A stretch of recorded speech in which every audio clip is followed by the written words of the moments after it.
Is this the real world, or are we living in a simulation? And if this is a simulation, does that mean that we could literally hack the code to design the reality that we really want to live? Most people operate under the belief that reality is fixed, it's solid, and it's immovable, that if we keep on playing by the rules, eventually we will be rewarded and get to some kind of utopia that never really comes. That mainstream science is the only way, but if we do really live in a simulation and reality is coded, then that means that those rules that we're living by are hackable. The truth is, conventional science is keeping us in the dark about things that could change our entire lives, because when you realize that there's real proof that this universe operates more like a simulation than we could ever have imagined, suddenly you can take the reins. You're no longer at the mercy of circumstance. You are literally the architect of your whole life. This is where the science of manifestation comes in. And in this video, I want to show you the scientific proof that has blown my mind that this reality is more like a simulation, and how you can use that knowledge to start designing your own reality. This is a little bit of a nerdy one, so keep with me. Because when you understand and can apply this, it means that instead of waiting years for your business to grow, you could hack your simulation and have massive growth in a single year, enough to leave your 9-to-5 behind for good. It means that instead of waiting endlessly for the perfect love, you could hack your simulation and meet your soulmate in the next 3 months. It means that instead of grinding for a decade to reach your financial goals, you could literally just shift into a reality where monies or opportunities and success just starts flowing to you. This isn't just wishful thinking. It's what happens when you learn to stop playing by the default rules. This is the science of quantum leaping. Reality being a simulation isn't a new idea. Plato, one of the world's greatest philosophers, was talking about it thousands of years ago with the allegory of the cave. The allegory goes like this. Imagine a group of prisoners that are chained from birth to a cave, staring only at shadows on the walls in that cave. If that's all they knew, that's all that they would believe the world is, the shadows that are on the wall. They would believe that is the real world because they know nothing else. They would have no idea of the real world that's actually operating outside of the very cave they're in. That's exactly what the simulation or hologram hypothesis is basically saying. What we're experiencing in our everyday life might just be shadows or code, and the real reality is something else entirely, or we're only seeing a small portion of it. But because it's all that we know, it feels normal. Neuroscientist David Eagleman said that the human eye can only see 0.0035 of reality. Take that in for a moment. That is nothing. From a scientific perspective, that suggests that there may be entire realms of existence that we're currently unable to study or even comprehend. And by the way, this doesn't even factor in what our brains and bodies are actually processing of that information. It is estimated that the nervous system processes about 11 million bits of information per second. However, our conscious attention, so what we are aware of, processes only 40 to 50 bits per second. 40 to 50 bits out of 11 million bits of information. Wrap your head around that. This means that over 99.999% of sensory information is completely filtered out before we ever even get a chance to be aware of it.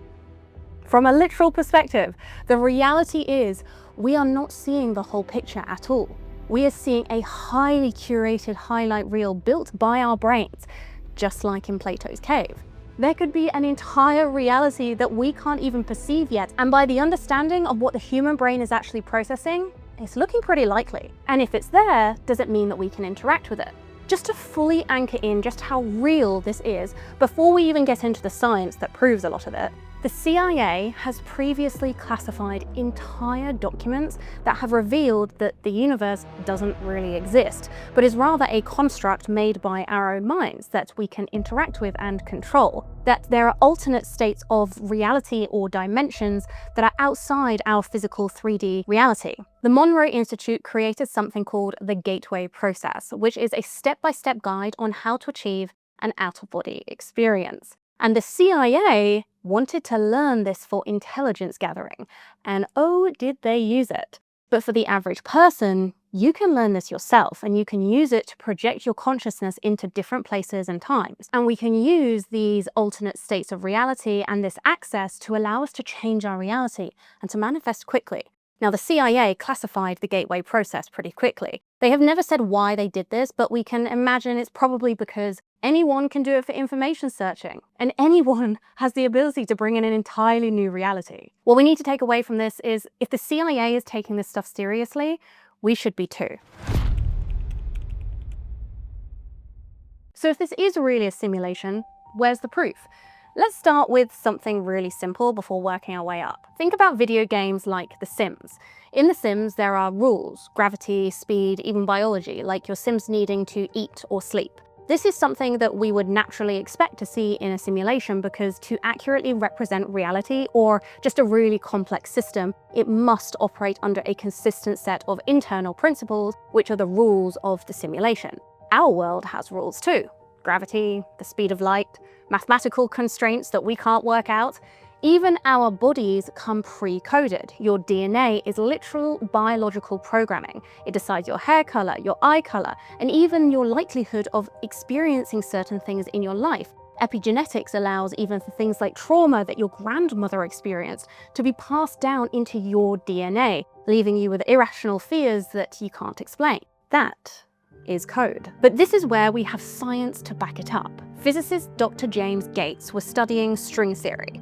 That's the kind of math that physicists use to try to explain the deepest layers of reality. It's a framework for quantum physics. And what he found shocked him.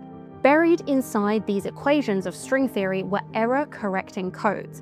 The exact same type of computer code humans use every single day to make sure that your text messages or your Netflix stream don't get scrambled. In other words, the very math describing the universe already has coding written into it. And this isn't the only clue. In 2017, researchers at the University of Washington managed to store digital computer code inside our DNA strands. They literally treated DNA like a hard drive, and they wrote strings of ones and zeros into the genetic alphabet of A, T, C, and G. And later they were able to read it back perfectly, just like pulling files off a computer. So if the universe's equations already contain computer code and the DNA itself can be programmed like software, maybe that's because reality really is running on a code. So what does that mean for us? Well, if reality is code, it means that we can reprogram it. Your DNA shows us that life itself is written instructions. The physics of the universe shows us that the rules of reality run on patterns and information, which means you are not just stuck on the default program. Manifestation is simply learning how to rewrite the code from the inside. The book The Body Keeps Score shows how our bodies hold on to previous experiences and traumas, and those traumas can then go on to affect things like our physical health, our brain function, and leading to a load of difficult symptoms. Dr. Joe Dispenza's work shows that when we remove these difficult experiences, we reprogram our body. When we reprogram our body, your entire being starts to shift. Your thoughts, your emotions, and your beliefs. You're not just changing how you feel, you are literally giving your brain and your nervous system new instructions, new code. That's why things like meditation, breathwork, and visualization are so powerful. They drop you into the brainwave states where the subconscious and your inner operating system is open and suggestible. And in those states, you can install new code. So instead of running on old programs of fear, lack, or doubt, you can upload programs of abundance, love, and success. When you change the inner code, the outer simulation has no choice but to reflect it back to you. Just like DNA shows that you can reprogram your inner code, physics shows that your outer world is also programmable. And here's why. Nothing you think is solid is actually solid. Let's break this down. Everything that you see and everything that's around you, my chair, my hand, the phone that you have, or the computer that you're watching this on, is made of atoms. An atom is the tiniest building block of matter, and inside an atom you've got a nucleus in the center. That's where the protons and the neutrons live, and spinning way out around it are electrons, like tiny little satellites. Now here's the really crazy part. Between the nucleus and the electrons, there's almost nothing there. Atoms are 99.9999999% empty space. So if the nucleus was the size of a peanut, the nearest electron wouldn't be right next to it. It would be a baseball stadium away, which means everything around you, including you, is mostly empty space. In fact, if you squeeze out all of the empty space inside of every single atom of humanity, the entire human race could fit inside of a single sugar cube. So when I say this chair isn't solid, I mean literally, it's not solid matter, it is energy, particles flickering in and out of existence, held together in patterns, data arranged to feel real. And here's the part that changes everything. You are energy too. Your thoughts, your emotions, your beliefs, in fact, your entire consciousness, each carry a measurable frequency, an energetic charge that's constantly interacting with the field of energy around you. And just like magnets, energy either attracts or repels. So when your inner state is charged from fear, lack, doubt, anxiety, your outer reality will then mimic the fear, doubt, anxiety, and lack, which will repel anything that doesn't align with that energy. But when you change the charge of your thoughts and your feelings, when you create more feelings of love, of gratitude, of abundance, and align them with the emotions of your future self, you shift your inner reality to attract in a different outer reality. The reality that you want to be living, which has more love, gratitude, and abundance. When you do that, you are a walking magnet. You attract in what it is that you give off. And that's how manifestation works. The more you embody the feelings of your desired future now, the faster you collapse time, change reality, and pull that future into the present. But is this actually measurable? Can we actually influence matter with our thoughts and consciousness? Quantum physics suggests that we can. This is probably one of the strangest discoveries in science. It's called the double slit experiment. And what scientists did was they took a wall with 2 slits in it and they shot particles, like tiny little marbles, at it. Now, if particles are just little solid things, you'd expect them to go through one slit or the other and make 2 stripes on the screen behind it. That's what should happen. But instead, when they weren't being watched, that's an important point, those particles behaved like waves. They spread out, interfered with each other, and created a ripple or a pattern, almost like raindrops falling at a pond. In other words, they existed in a state of possibility, not locked into just one outcome. What does that actually mean? Imagine a video game. The entire world of the game exists, but your screen only actually renders the part that you are looking at right now. The forests, the mountains, the cities, the car that you're driving, all of them are possible, but they don't actually load in until you move your character to look at them. This means that these games need less power to run than they would if they were rendering everything at once. And that is what these particles are doing. They exist in every possible pathway until someone observes them. And then one version locks in. Now here's the interesting part.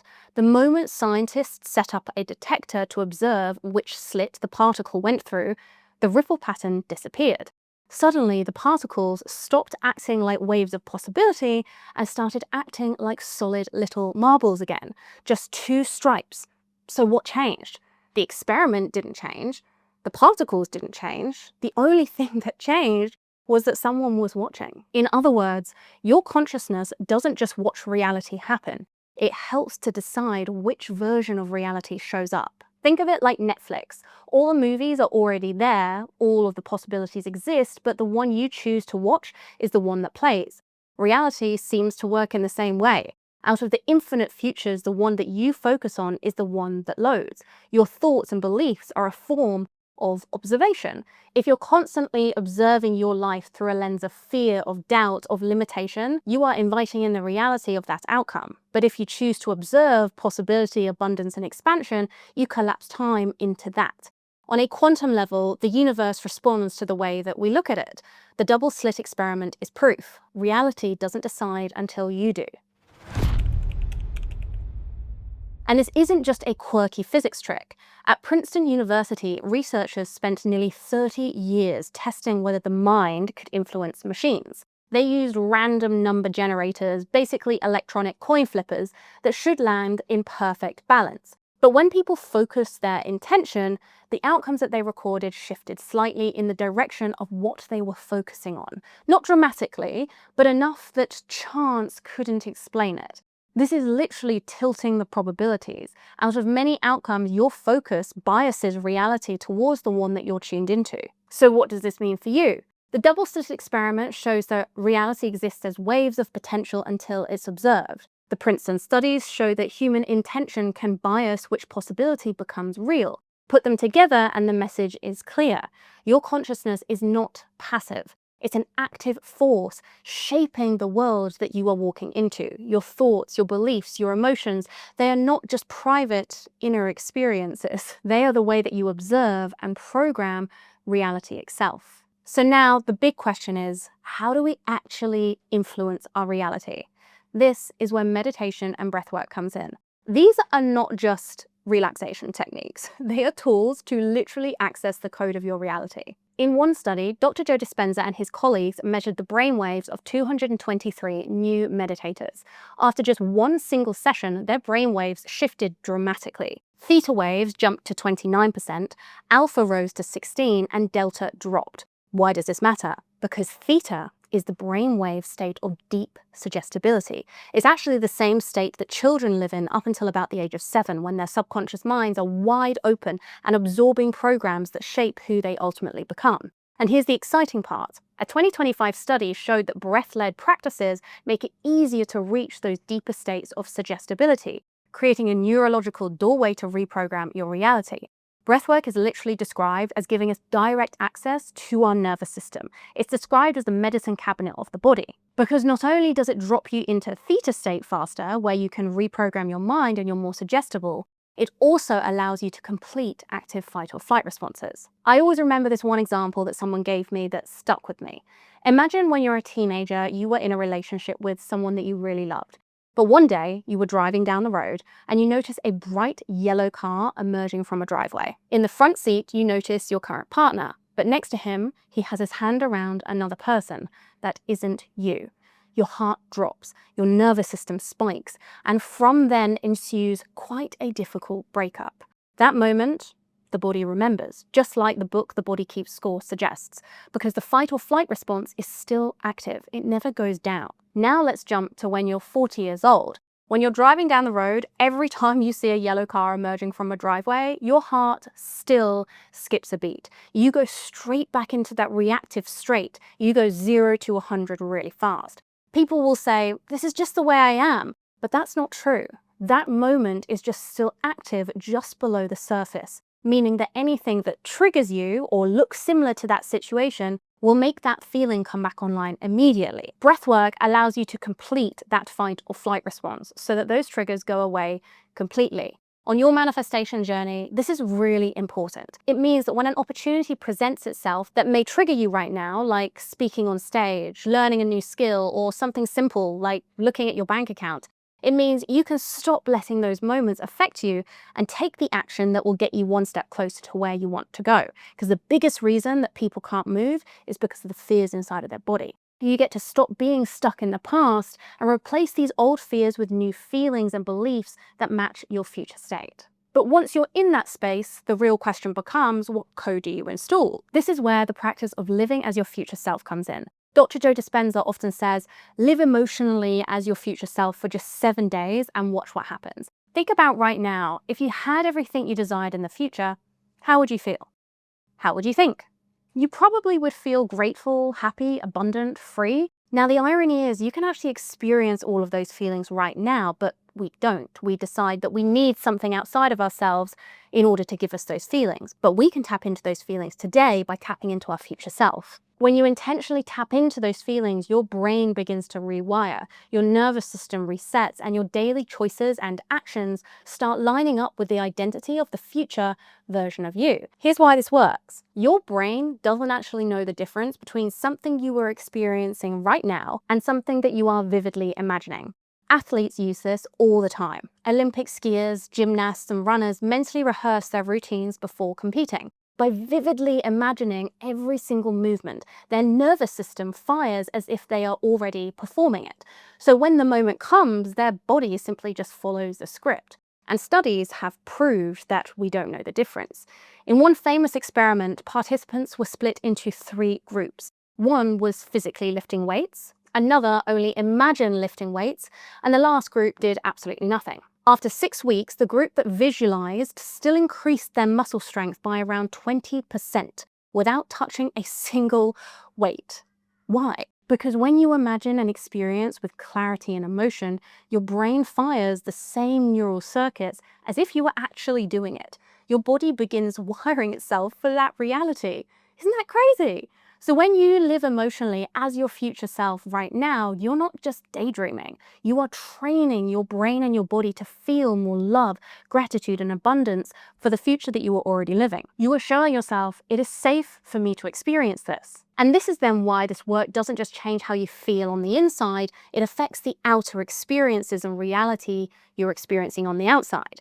Your brain has a filter called the reticular activating system, or RAS. Out of the millions of bits of information hitting your nervous system every second, it only lets in what matches your beliefs and focuses. That's about 40 to 50 bits, as we discussed before. And it chooses those bits dictated by your RAS. This is why when you decide to buy a new car, you suddenly start seeing that car in that color everywhere. It's not that more of them just magically appeared, it's that your RAS just tuned in to notice more of them. Once you are emotionally aligned with your future, your RAS recalibrates, but you can speed this along by changing the default thoughts that you're thinking every day. I challenge you to spend the rest of the day just noticing what your default thoughts are. If your default thoughts are, I'm not good at this, I could never do what they do, gosh, money's so hard to handle and manage, does it make sense why you are where you are right now? When you intentionally change these thoughts to be, I can do anything I set my mind on, I'm learning to be great at everything that I try, I'm developing a really strong relationship with money because it's important to me, suddenly you start noticing opportunities, connections, and synchronicities that match that version of you. In other words, your inner code sets the filter, and your filter decides the reality that you perceive. When you change the code, the game around you rearranges to match. Pretty wild, huh? So let's tie all of this together. If reality is code and consciousness is the player holding the controller, how do you actually use this knowledge to design your life? Here are 6 practical steps backed by science, philosophy, and manifestation research. Number 1, know that you are the architect of your reality. When you can accept that reality is information-based, you stop seeing yourself as powerless and start seeing yourself as the programmer. This shift in identity is massive. Instead of life is happening to me, it becomes life is happening for me and through me. Number 2, program your body with new emotions to create new beliefs. Thoughts don't change reality unless they are felt deeply in the body. Emotions are what signal the nervous system to lock in new beliefs. So feel those future emotions today. Number 3, you can do that by feeling your future self every single day. Dr. Joe Dispenza's work emphasizes that when you spend 7 consecutive days living emotionally as your future self, your entire body begins to reprogram. Neuroscience call this neuroplasticity, neurons that fire together, wire together. But repeatedly feeling the emotions of your desired future, your brain and your nervous system start treating it as your current reality. This really isn't wishful thinking, it's training. Shamans, monks, and athletes have done versions of this for centuries, so learn from them. Number 4, use your reticular activating system to program yourself. If you aren't using this, you are missing a trick. Because as we've discussed, when you redefine your identity and repeat affirmations like I'm the architect of my life, your RAS starts to filter for proof that supports it. And number 5, reduce fear and expand your capacity with daily breathwork. Fear is the biggest limiter of manifestation because it contracts your nervous system. A contracted nervous system cannot perceive possibility, it only sees threat. Breathwork really allows you to expand that window of tolerance, allowing you to feel safe while holding more energy, money, love, and success. Physiologically, breathwork balances the autonomic nervous system. I don't mean this lightly when I say that breathwork can change your life. And finally, start taking received action. This is the final step, action that comes through you instead of being forced by you. I have another video on exactly this topic, on how you can go from forcing and pushing to receiving, which you can watch up next. We'll leave all of the information in the comments below. But when you bring all of this together, you realize that reality isn't a cold, fixed machine. It's a living, interactive simulation, and you are both the character and the coder. When you shift your state, when you program your body with new emotions, when you see through the lens of your future self, the simulation bends around you. That's how you stop being a prisoner of Plato's cave and start being the designer of your own reality. If you enjoyed this episode, please make sure to give this a thumbs up and subscribe to this channel where we will put out new videos as frequently as we possibly can. Every single subscriber means the world to me. We're only a small channel right now, but the more that people subscribe, the more time I can pour into really serving you guys with free, high production content. Thank you so much for your support, and I will see you guys in the next episode. Bye guys.